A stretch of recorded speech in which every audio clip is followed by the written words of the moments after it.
Hello, this is Matter of Interpretations, Americans in Crisis, with your teen host, Sydney Tucker. And today we have a special guest with a special topic. Before we get into anything, I'd like to say a prayer first. Dear Lord, thank you for this day and letting us all be here today. Lord, lead, guide, and protect us in this conversation and have what you want us to say. In Jesus' name we all pray. Amen. All right, so we have a special guest today. I'm going to let her introduce herself and her background. Hi, my name is Ananicia Williams, and I'm a certified social worker in the state of Kentucky. Okay. And can you tell us a little bit about your, like where you came from, your psychology? Okay, sure. So I am a native of Louisville, Kentucky. Went through Jefferson County Public Schools, and I also attended undergrad and graduate school here in Louisville, Kentucky at Spalding University. So my undergrad is in psychology, and my graduate degree is in social work. That's great. And of course she was a guest here, but we're doing part 2 this time. All right, so how did you get into your profession? So when I was younger, I found myself counseling people in my family, and so I've always had this dream to be a counselor or therapist. As I got older, when I initially went to college, some way I kind of detoured off that path, but I got back there, and so I've always had an interest in serving people and helping them problem solve. Okay, that's great. And so going into your profession, there's some questions I've always wanted to know. So, of course, there are many, I'd say, broken spirits, not only in the household of maybe adults, but also kids, children, adults. So, what my question is do people blame a certain someone or something for what has happened to them? I think that's a yes and a no. What we realize in doing my work with people is some do have people that they blame for how their life has turned out. A lot of people still don't recognize where that hurt, where that, setback has come from. And so when I meet with them, we're exploring, like, where did this start? And typically it starts in childhood. And so there is blame put out on other individuals, but then there's also sometimes choices that people make too that can put them in situations where they're not happy with too. Okay. And going off of childhood, do you feel that some of the clients you may get that is kind of a cycle generation? Absolutely. So when we do an assessment. So when I first meet with someone, it's getting to know you. So where do you come from? What brought you in today? Tell me about your childhood. Where'd you grow up? Who was around? Who was in the house? And then we also look at, did you experience any trauma or experience that were uncomfortable to you, whether that was physical, neglect, sexual abuse? We're trying to figure out exactly when you first started experiencing unsafe or traumatic experiences, and then how we got here today. And so every time, I kid you not, childhood is the key component of why someone is sitting there, across from me, figuring out what's going on with me. Oh, wow. Okay. So I guess what would be some of the healing processes that you would recommend? So with childhood, a lot of it because of what's happened to you, but then people are also in society have been like, what's wrong with you? And really they should be asking what happened to you. And so with that, I think people have to understand how to approach people, to understand, why is this behavior, like what's going on with you? Because behavior has meaning. No one is doing things just to be doing things. There's something hidden behind that behavior. But we also have to understand a lot of people carry shame and guilt, based off of what has happened to them. And so they carry that daily. But I think what we can do as society is be more compassionate and understanding and giving spaces to where people can share their story instead of putting people down or pointing the finger. And so I think when people feel more accepted, they'll feel more comfortable and able to be in their skin and feel more empowered to actually talk about the things. That's great. Okay, and I guess for me personally, what hits me in society is, of course, like suicide, homicides, etc.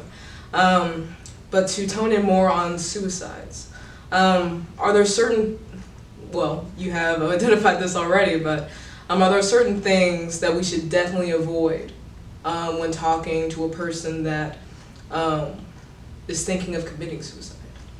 I'm glad you asked that question because we seem to tiptoe around people that we feel like, oh, they're unstable, or we're really worried about their mental health, or we're worried about saying the wrong thing. But really, we should be really direct. Are you thinking about killing yourself?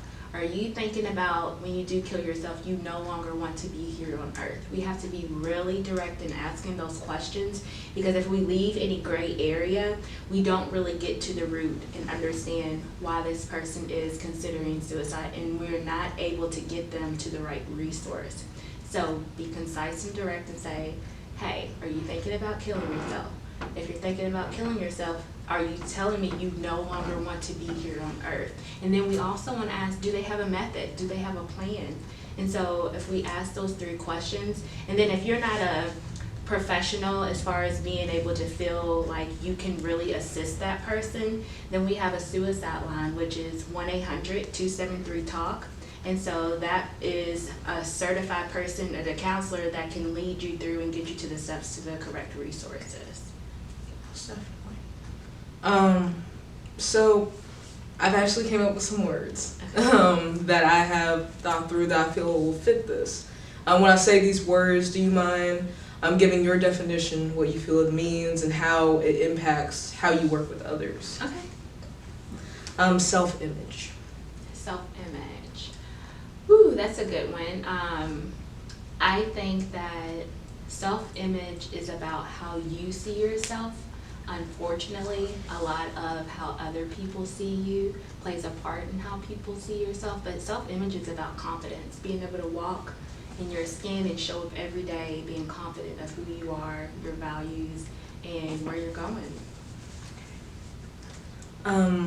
Temptation and peer pressure. It's 2 things. Just, okay. Yeah, let's answer. So typically with peer pressure, it leads you into some choices and circumstances that are going to be harmful to you.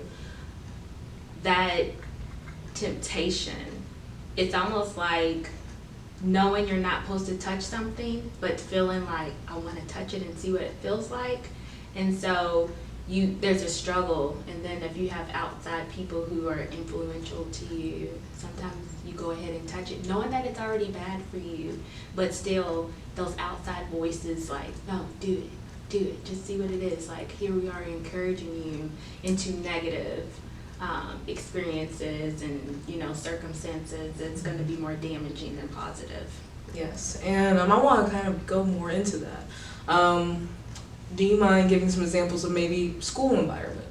Absolutely. So I've had some opportunities where I've been able to work with teens and youth, and what I typically see is for our girls. So body image, self-image, being comfortable with you, puberty starts happening, you start growing, your body begins to look more like a woman than, a teen girl, and so that pressure too, if you're dating, to do things that as far as sexual encounters, that's something that goes on. And then also substance use, so marijuana, alcohol, and vaping are top 3 things that seems to happen with our youth and teens as far as the peers have some access to it, and then they bring it to their circle of friends, and they invite them to try it out too. Okay. Now, I'm just gonna have a blank question here. So what's the correlation between drugs and the mental health of teenage girls and just any teenager? And so, remember when I talked about the assessments? And so what we also see is that history, sometimes with substance use, there's a history of other family members, so either mom, dad, grandma. And so biologically, if someone, say myself as a teen, was to try marijuana or try alcohol, and then it's already been in my family DNA, I am more susceptible to end up having a substance use disorder because that's already been the root in my family. And so we also have to look at substance use affects the brain, and a lot of the times we don't have that conversation how it can turn into a disease. And so, say you start smoking a joint a day, you get immune to it, and then there's like a baseline, and so you're getting a high off of one joint, but then you get used to it, and so it's like, I need more, so now I need 2 joints, and so you just increase your tolerance. And so sometimes it's like marijuana is not working for me anymore, so I need to go to something harder. So what would you say, if someone came up to you, was doing drugs, what would be some other coping mechanisms that they could use instead of drugs? So there's 4 things why they say people use drugs: anxiety, depression, flashbacks, and to numb. And so they don't want to feel. And so anytime we're going to remove something, we have to find something positive to put in place of it. But when someone is struggling with using substances, it's going to take time. It's not something that's going to happen overnight. And so we're going to have to change their behavior and find some positive things. So every time you like to smoke marijuana, we have to look at what that trend looks like. So are you smoking marijuana, I don't know, after you've had a lot of stress? And so we have to say, okay, that's the pinpoint. When you get stressed, you smoke. And so now that we know that's how, when you smoke and why, we have to find another thing to put in place. So do you like to exercise, well, it may say? Okay, well, instead of doing that, we're going to work out, because we're going to release those endorphins and get that out of you of what you're feeling, so you no longer have to cope with marijuana. Okay. Wow, that really painted a picture. I'm glad you said that. So let me see. I want to go back to the words. Okay.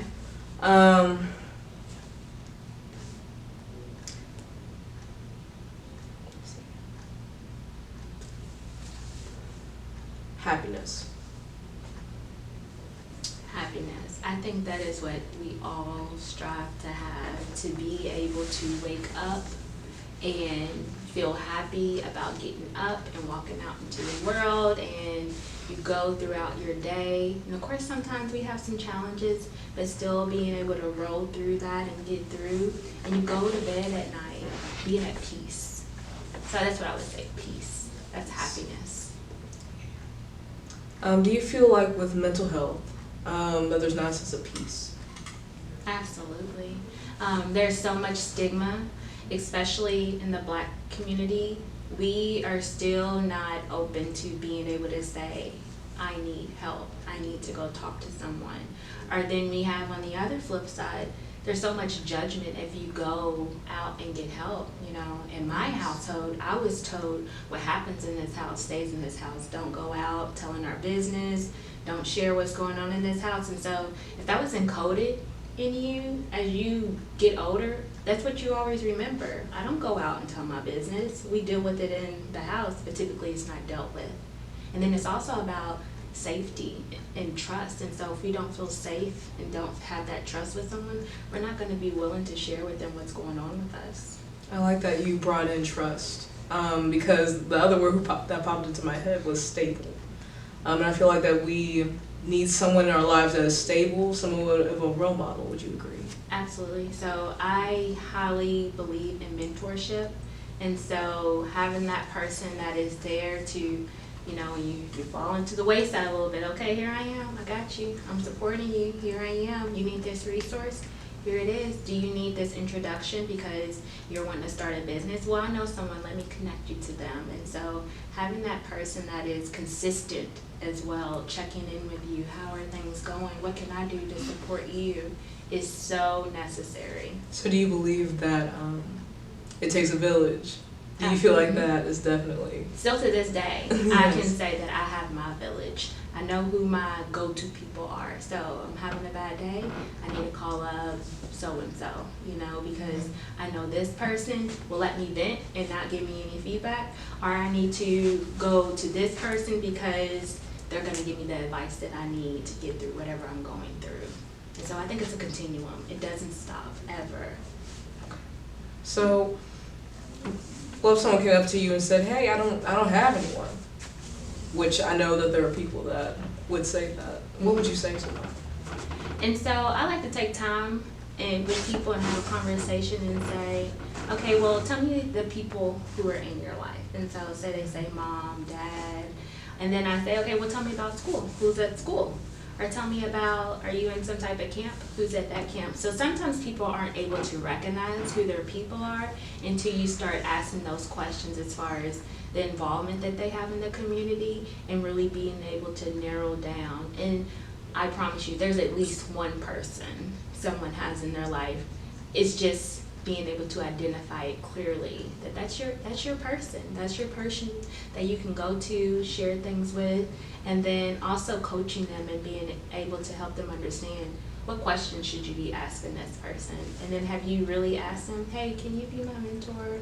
Or can you be someone who I can confide in and go to? Because sometimes people don't know that's what you want from them or that you see them in that type of light. Most definitely. And speaking of people, there's a ton of things like in the 21st century, social media, that definitely get our attention, has that peer pressure that we're not even in the same room, but we still have that huge impact. So have you ever had that experience? From social that? media? Yeah. Yes. Like that huge impact. What I've had to do is declutter my social media. So, at first you're on social media and you're following people, even celebrities, but I've had to delete people that are not having positive influence on me because I do like to be on social media. I like to see what's going on, but I also noticed that certain things that I would see, like if I keep seeing negative after negative, that affects my mood. And so more positive people are on my page. So when I wake up in the morning, because I do check my social media, those are the people I want to see.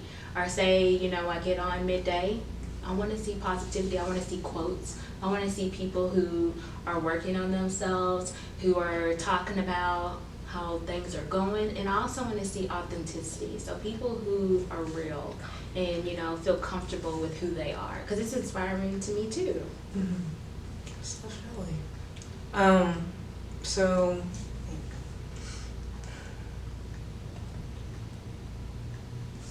I guess what would be your main idol? Not idol, but person that you look up to for that type of thing? Just you personally. Can I give more than one? Go ahead. Okay, so 2 people that I really like to follow. One is Brene Brown. So Brene Brown, she is a social worker too, so identify with her. We come from the same profession. She does a lot of research and she talks about shame and guilt and she talks about vulnerability. And so she always, what I've noticed about her, while she is giving us inspiration and quotes, she's also sharing her story and being vulnerable with us. And so by her being vulnerable, she challenges me to be vulnerable too. And then Oprah, of course, because I appreciate where she's come from.